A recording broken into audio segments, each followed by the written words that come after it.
Hi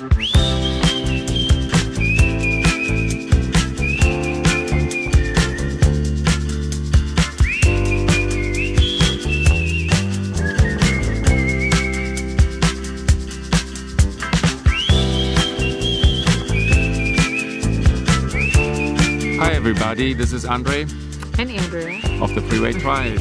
I just would like to talk about the puppies. The puppies. They're gone. They've been gone for a while now, and we promised you the third video, so here we are. So we're trying to wrap it up into phases because we find that they're very distinctual. We've kind of broken into 3, but we just wanted to go over week 5 to usually 8 weeks they can go to their new owner.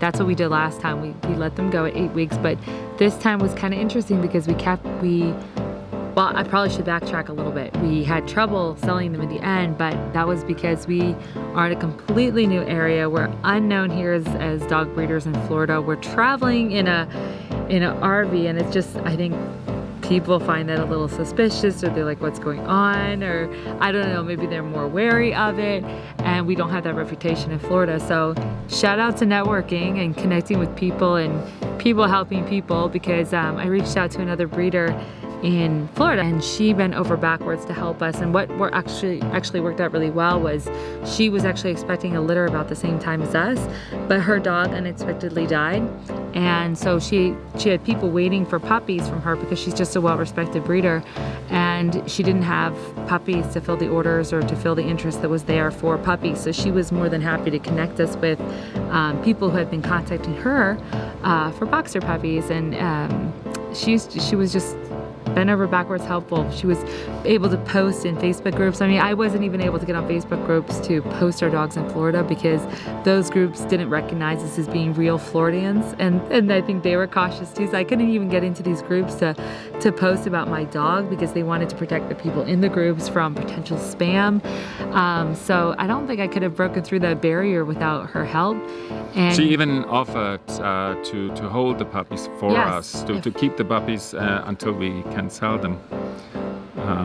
Which was so generous, because that would have meant like getting up at night and all those things. Yes. So I insisted on giving her a finder's fee, and she didn't want that at all. But in the end, I insisted because it was so incredibly helpful. 2 of our puppies went through her connections with her, people that she brought to us, and they have really wonderful homes in Florida. But what was so cool is 2 of the puppies, it took a while to find their home again because we were in Florida, so we got to see a little bit more of their interaction with their mom, with Freya, that we didn't see last time. You know, it was almost like they were, how would you describe it? Freya was at a point where she didn't want to nurse them anymore. And so they tried to come to her, and Freya just growled at them, and they knew what was going on, and they didn't dare getting close to her. And then they started playing together. They started playing with each other like they were all puppies. And Freya obviously was the boss, and she was in charge. But the little puppies, they didn't care. They were like chasing her. And I guess like lions also, the pups, when they start playing, they fight for what they're learning. Basically, and she doesn't go easy on them. No, she didn't. She didn't go easy on them, which is really interesting. Like it was just fun to see. It was a completely different Freya, different dynamic that we were seeing there. So the puppies got really playful. They got fast as well, and in the end, we only had 2. Who was left? Zara was left, and Odie, and it was a bit easier, really, once we were down to 2. All right, we're in Homosassa, Florida. We're handing over Odie. He's going to his new owners. Say goodbye, Odie. We miss you. We miss you so much, huh, buddy? Hope you have a good family. Hope you enjoy everything. Have a good life, buddy. So who went first? Henry. Henry went first. So Henry went to our friends in Virginia. He's a beautiful, flashy fawn. They actually picked him out before we took off. So we knew he had an owner the whole time. The next one to go was Tesla. She had a little white mark on her nose, and she was our little runt. And someone through our networking friend, our breeder friend here in Florida, connected us with this guy. I sent him a picture of the litter and he immediately wanted her, which is funny. I even said, like, you know, she's the run. And he's like, no, she's the one I want. I think Andre really loved Odie, our fawn male this time. And I think one of my favorites was our brindle, Czar. Then we have Karen. And Karen is we called her Karen. I don't even know what we originally called her. We gave her another name, Holly. Yeah, she was like Harley, and then we decided to call her Karen because every time we were in the car, she had to complain about every bump we went on and definitely make her opinion known. So we lovingly and affectionately called her Karen, and she found a really great home.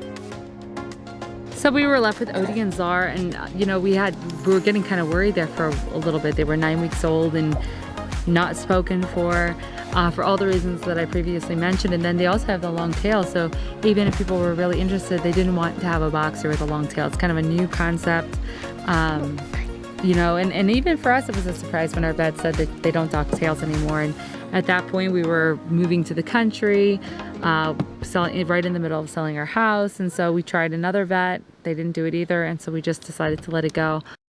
Odie, he ended up finding a really great girl over in New Orleans. So we hired a citizen shipper to take this puppy over to her.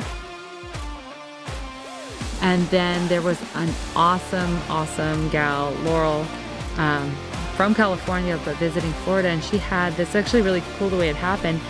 We went to a doggy beach park over in Venice, and we saw this beautiful long-tailed European boxer. And so we, of course, are talking to them. So this old dog is beautiful and looked actually a lot like Henry and very much in his last days. And her only concern was she didn't know, she wanted him to be comfortable. She didn't know if she wanted a new puppy at the same time or just how it would go. So she didn't think it was the right timing. But she was really interested in Czar, and of course she loved the long tail. Her dog had a long tail. And she actually thinks that, you know, they should keep their tails on and how they're much better swimmers and all those things with their, in just when their tails are left intact. And so I would call her from time to time and just tell her, he's still available. I still think you'd be the best owner for him. And in the end, she gave him a 3-day trial and she loved him and said, okay, well, I'll take him. He's doing well. Her biggest concern that he was going to be good with Carlo, her older boxer, to make sure he wasn't too annoying or too much trouble, or that wasn't too upsetting to Carlo. And what ended up happening after the 3-day trial, she had the 2 dogs, and then within a week I think Carlo passed away. And she said the timing couldn't have been better. Like, she was so happy to have little Czar with her. So it was just like a perfect transition. It's really great when those things happen and you can just see all these divine connections being made, and it's really incredible.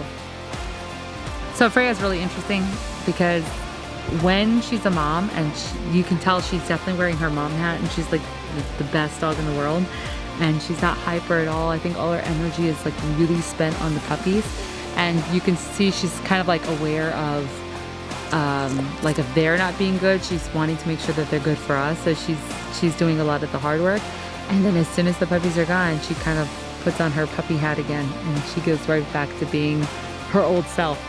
Sometimes I wonder if she misses Odin because they've been hanging out the whole time, and now Odin is gone and she's all by herself.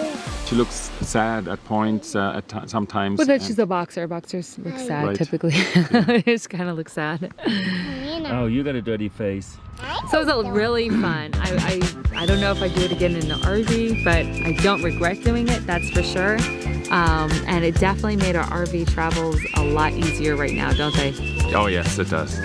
Like Day and night. Day and There's night. a huge difference, of course. Yeah, we get way more sleep, even though Bodhi doesn't sleep through the night yet, but nothing compared to what we had with the puppies. So guys, we hope you liked this video. If you do, like and subscribe, right? And we see you next time. See you guys. Thanks for watching.